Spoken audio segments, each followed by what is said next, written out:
हा फोटो बघा. या फोटोत 2 जण अंबर दिवा लावलेल्या गाडीजवळ उभे दिसतायत. त्या गाडीवर महाराष्ट्र शासन असं लिहिलेलं स्टिकर आणि न्यायदंडाधिकारी अशी प्लेट सुद्धा लावलेली दिसतेय.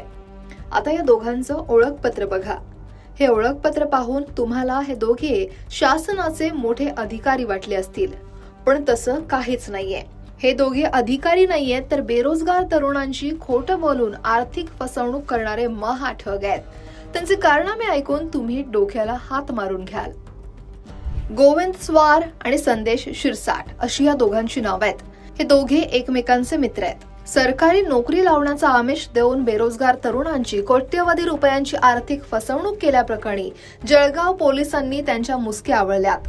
गोविंद स्वार हा स्वतःला मंत्रालयात महिला आणि बालविकास विभागात कायदेविषयक सल्लागार असल्याचं सांगायचा, तर संदेश शिरसाट हा स्वतःला याच विभागात महान्यायदंडाधिकारी असल्याचं सांगायचा.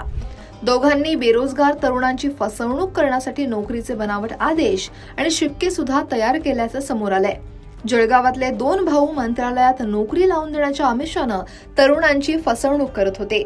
त्यांचे गॉडफादर म्हणून गोविंद आणि संदेश हे काम करत असल्याचं पोलीस तपासात निष्पन्न झालं. MIDC पोलीस स्टेशनला 15/5/2026 रोजी आपण एक चिटिंग आणि फॉर्जरी याचा एक गुन्हा दाखल केला होता. याच्यामध्ये आपण ऑलरेडी 4 आरोपी अटक केले होते. याच्यामध्ये काल आपण एक संदेश दशरथ शिरसाट याला आपण अटक केलेली आहे. हा बनावट जज म्हणून हा इसम मुंबईमध्ये वावरत होता.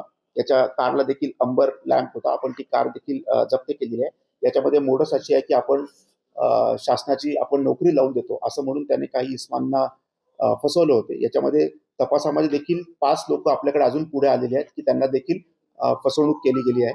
याच्यामध्ये आपण संबंधित सर्व बनावट आदेश, ओळखपत्र, शिक्के हे देखील आपण जप्त केलेले आहेत. याच्यामध्ये त्याचा आपल्याला 21 तारखेपर्यंत आता PC मिळालेला आहे आणि हे सर्व शिक्के वगैरे तो मुंबईला एका ठिकाणातून तयार करत होता. आपण आता पुढील तपास करत आहोत.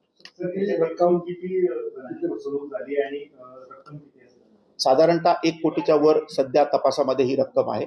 इनिशियली जो फिर्यादी होता त्याच्याकडनं 55 लाखाची त्याची फसवणूक झाली होती आणि उर्वरित या बाकीच्या लोकांकडनं झालेली आहे. ही रक्कम अजून वाढू देखील शकते.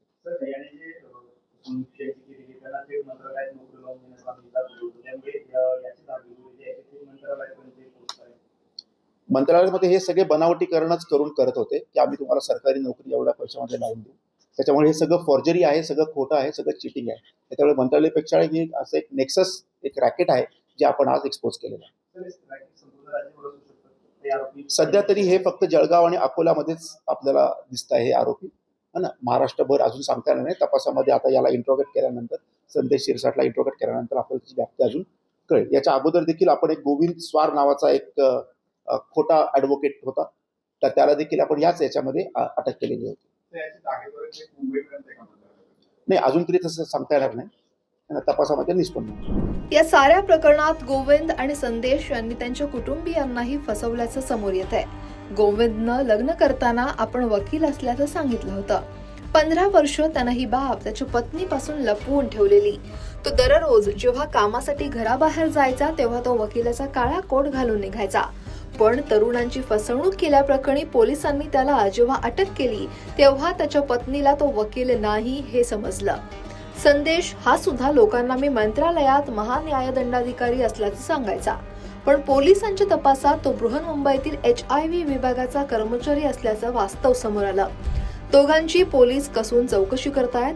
त्यांनी राज्यात अजून किती तरुणांची फसवणूक केली आहे, या प्रकरणाचे धागेदोरे मंत्रालयापर्यंत आहेत का, याचाही पोलीस तपास सुरू आहे. या दोघांच्या कारनाम्याबद्दल काय वाटतं ते कमेंट बॉक्समध्ये नक्की लिहा. जळगावहून प्रशांत बदानेसह ब्युरो रिपोर्ट, लोकमत.com.